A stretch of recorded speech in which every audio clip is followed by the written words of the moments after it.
Hello, this is another edition of 3 Qs with Oliver, an occasional conversation with me, the Dean, and one of our awesome community members. Whether you're a student, staff, or faculty, it's a joy to learn more about you and how you espouse our values of innovation, compassion, and integrity.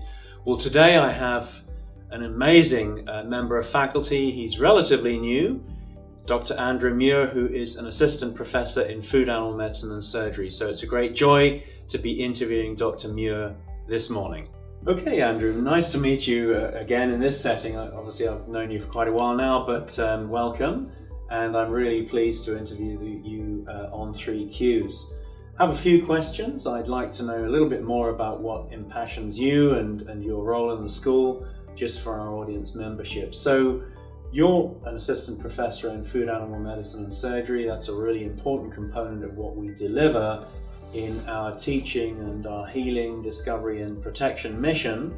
And we have a really world-class food animal team. Can I ask you what inspired you to be a food animal specialist, a large animal veterinarian? What brought you into the area in the first place? Because sadly, it's increasingly rarefied as a specialty within our profession, right? Mm-hmm. Yeah, and that's a great question. And for me, one of the big motivators to be a food animal practitioner, kind of boiled down to job satisfaction. And so when I first started vet school, I was considered doing mixed animal.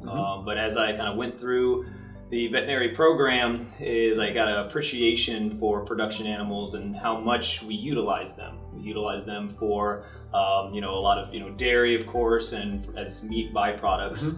And as I treated those animals, that inspired me, and again gave me a lot of satisfaction that they help us so much every day. Is me helping them, making sure they're free of disease, have good good quality animal welfare, have good husbandry practices, really motivated me to then focus and specialize in the food animal veterinary practice. With kind of production animals and farm animals, it's definitely one of these aspects where you need to be very kind of creative on the job. And this probably applies to veterinary medicine, but particularly in production scenarios, is finances are always something we need to really be aware of. And so, being able to bring to the team saying, hey, we can do this surgery in a standing awake animal, or we can do it under general anesthesia if, costs are available.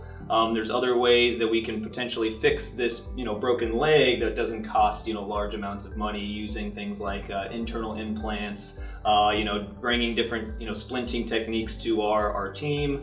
And other kind of creative ways on how we can do surgeries while still being very kind of financially reasonable, if you will. And so since I've been here, that's something that I do believe I've kind of brought to the team and assisted in that regard. Well, we're certainly thrilled to have you. There's a bit of a dearth, actually, of food animal veterinarians, and in fact veterinarians in general, in rural communities.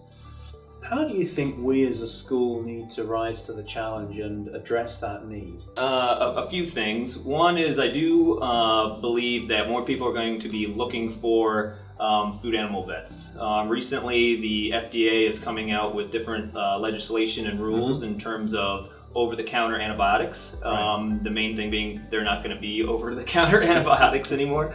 And so because of that, people are going to be seeking veterinary care more often, where I think there were probably groups of individuals where they kind of treated the animal themselves before kind of reaching out to a vet. Those individuals will more commonly need that assistance, especially in a herd practitioner sense.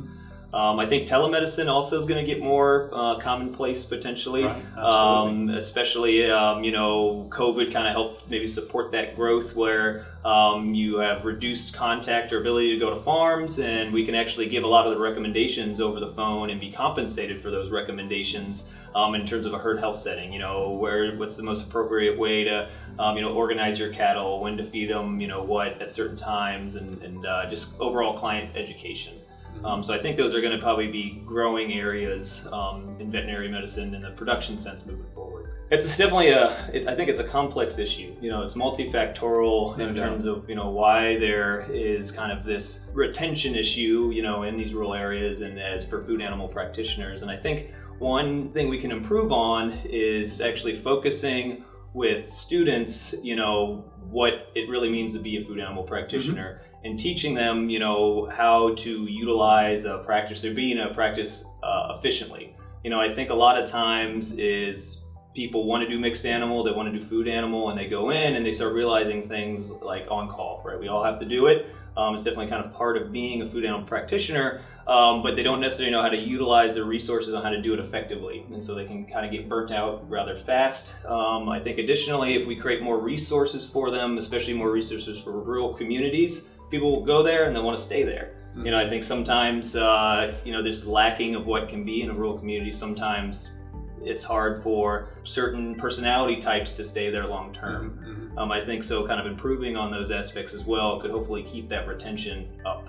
Absolutely, and of course mentorship plays a huge role both pre and post graduation. I think there's a role to play even after we graduate our wonderful students and those who remain within the large animal arena, which could not be more important.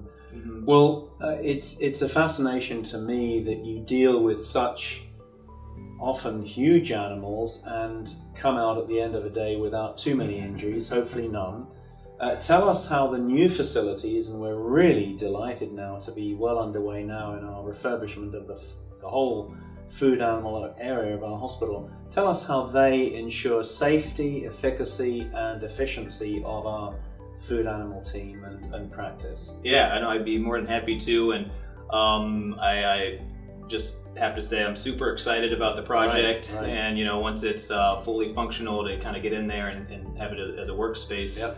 But one thing that's really nice about the new facility is basically the increase in the amount of equipment that we have to promote a safe working environment. So, for example, we're working with cattle, we need to have certain equipment to make that safe. Things like a hydraulic tilt chute, things like a tilt table, an area where to do standing surgery that has hoists and cranes, which we'll have all three of those, once the construction is complete. Right now we have a tilt table, which is nice, but definitely the way it's set up, it could be maybe a little more safer. And what we will have definitely facilitates the movement of cattle, how they like to move, and also making sure that students, as well as the technical staff that we have and the veterinarians, continue to work in a safe place. Absolutely. Well, it's a joy to speak to you, Andrew. We're really delighted to have you on the team, and we're growing our team in food animal practice, obviously interviewing for a fourth faculty member. So I look forward to conversations in the future. Thank you very much for your time today. Thank you.